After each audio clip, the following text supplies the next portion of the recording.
प्रस्तावना। बेबीलोन के बारे में एक किताब क्यों? 1859 में चार्ल्स डिकेंस ने अपना प्रसिद्ध उपन्यास ए टेल ऑफ टू सिटीज लिखा, जिसकी भूमि 18वीं शताब्दी के उत्तरार्ध में पेरिस और लंदन थी।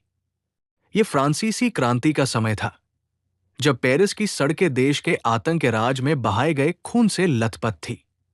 बाइबल को दो शहरों की कहानी भी कहा जा सकता है, यरूशलेम और बेबीलोन।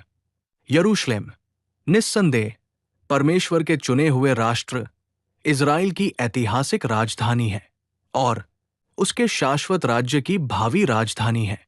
दूसरी ओर बेबीलोन वो शहर है जिसे बाइबल दुनिया की बुराइयों, पतन, क्रूरता, शक्ति का दुरुपयोग और विशेष रूप से परमेश्वर के विरुद्ध विद्रोह के बार-बार प्रतीक के रूप में इस्तेमाल करती है। बेबीलोन की शुरुआत बाबेल के रूप में हुई थी। ये वो शहर था जिसकी स्थापना महत्वाकांक्षी निम्रोद ने परमेश्वर के विरोध में पहली विश्वव्यापी सरकार बनाने के अपने प्रयास में की थी। उत्पत्ति 11:1-9। सदियों बाद बेबीलोन की सेनाओं ने ही यरूशलेम पर विजय प्राप्त की और निर्वासित यहूदियों को बंदी बनाकर बेबीलोन शहर पर कब्जा किया। ईसा मसीह से 5 शताब्दियों से भी पहले बेबीलोन का पतन हो गया था, लेकिन इसकी आत्मा बाद के विश्व साम्राज्यों में बची रही, जिनमें रोम भी शामिल है। वो समाज जिसने ईसा मसीह को मार डाला और पहले ईसाइयों को सताया। अपनी ताकत के बावजूद रोमन साम्राज्य अंततः गिर गया।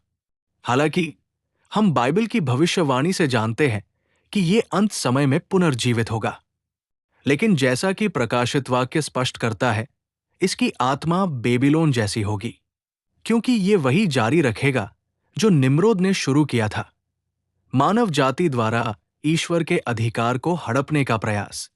दूसरा शहर यरूशलेम कई बार गिर चुका है और इतिहास के अधिकांश समय में उस पर कब्जा किया गया है या उस पर अत्याचार किया गया है। इसलिए ऐसा लग सकता है कि बेबीलोन, मनुष्य का शहर, ईश्वर के शहर, यरूशलेम से अधिक शक्तिशाली रहा है। लेकिन ऐसा नहीं है। हां, यरूशलेम को सताया गया है, लेकिन एक अच्छे कारण से। उसका उत्पीड़न एक प्रकार का अनुशासन रहा है, जो उसे उसकी भविष्य की भूमिका के लिए तैयार करने के लिए बनाया गया है। प्रकाशित वाक्य की पुस्तक स्पष्ट करती है कि इन दो शहरों के बीच इतिहास भर चले संघर्ष में यरूशलेम अंतिम विजेता होगा। प्रकाशित वाक्य बाबुल के अंतिम विनाश और यरूशलेम के परमेश्वर के शाश्वत राज्य की स्थायी राजधानी के रूप में आरोहण के बारे में बताता है। तो स्वाभाविक प्रश्न ये है कि मैं एक ऐसे दुष्ट शहर के बारे में किताब क्यों लिखना चाहूंगा, जो अंततः एक शाश्वत करारी हार का सामना करेगा। इसका उत्तर यह है कि हम ऐसे समय में जी रहे हैं जो बाबुल की आत्मा से चिह्नित है, और हम बाइबल की भविष्यवाणी से जानते हैं कि ये शक्ति तब तक बढ़ती रहेगी जब तक कि ये पूरी दुनिया पर हावी न हो जाए।